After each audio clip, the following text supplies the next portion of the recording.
हर खबर पर होगी आपकी पकड़। डाउनलोड कीजिए एबीपी लाइव ऐप। कल पूरे देश में कोरोना से 312 लोगों की मौत हुई।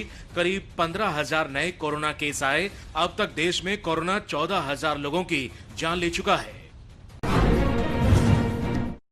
रामदेव की पतंजलि ने कोरोना की पहली आयुर्वेदिक दवा बनाने का दावा किया।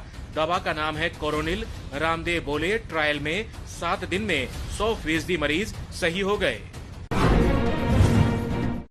एबीपी न्यूज से बोले योग गुरु रामदेव, कहा कोरोनिल में गिलोय, तुलसी और अश्वगंधा है जो शरीर में इम्यूनिटी बढ़ाते हैं ताकि बीमारी से बचें। कोरोना की दवाई वाले पतंजलि के दावे से आईसीएमआर और आयुष मंत्रालय ने पल्ला झाड़ा। कहा जब तक जांच नहीं होगी तब तक के लिए प्रचार और बिक्री पर रोक लगे। दिल्ली के एम्स में 25 जून से फिर से ओपीडी सेवा शुरू होगी।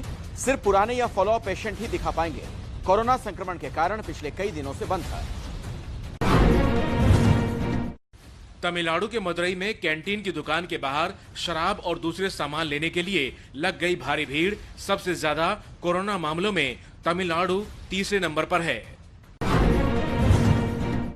पश्चिम बंगाल में स्कूल और कॉलेज जुलाई महीने में नहीं खुलेंगे। ममता सरकार का ऐलान, कोरोना की वजह से 31 जुलाई तक सब बंद रहेंगे।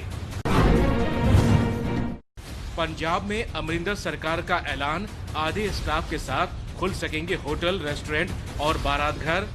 संक्रमण ना फैले इसकी सावधानी बरतनी पड़ेगी। दिल्ली में तेजी से बढ़ते कोरोना केस के लिए छतरपुर में 10,000 बेड का कोविड सेंटर तैयार है। राधा स्वामी सत्संग की मदद से बना। सीएम केजरीवाल ने अमित शाह से सेंटर का निरीक्षण करने की अपील की। कोरोना संक्रमित मरीजों के इलाज के लिए रेलवे की पहल, बेड की किल्लत से बचने के लिए नॉन एसी कोच को आइसोलेशन कोच में बदला। अमेरिका के दवा विभाग ने चेताया, मिथेनॉल वाले सैनिटाइजर से रहें सावधान। मिथेनॉल वाला सैनिटाइजर त्वचा को खराब और आंखों की रोशनी छीन सकता है। इथेनॉल वाला सैनिटाइजर ही सुरक्षित। ओडिशा के पुरी में सुप्रीम कोर्ट की मंजूरी के बाद आज से निकाली जा रही है भगवान जगन्नाथ की रथ यात्रा। भव्य तस्वीरें आई।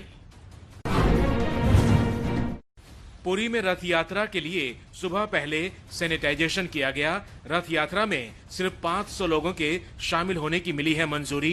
पूरे ओडिशा में 3 दिन लॉकडाउन लगा हुआ है। ओडिशा के मुख्यमंत्री नवीन पटनायक ने अपने दफ्तर से वीडियो कॉन्फ्रेंसिंग से रथ यात्रा की पूरी तैयारी देखी, नमन भी किया। रथ यात्रा पर राज्य सरकार की पत्रिका जारी की। अहमदाबाद में हाई कोर्ट से मंजूरी नहीं मिलने पर सिर्फ मंदिर परिसर के अंदर रथ यात्रा निकाली गई। नियमों का रखा गया ध्यान। मंदिर में दर्शन करने पहुंचे सीएम विजय रूपाणी।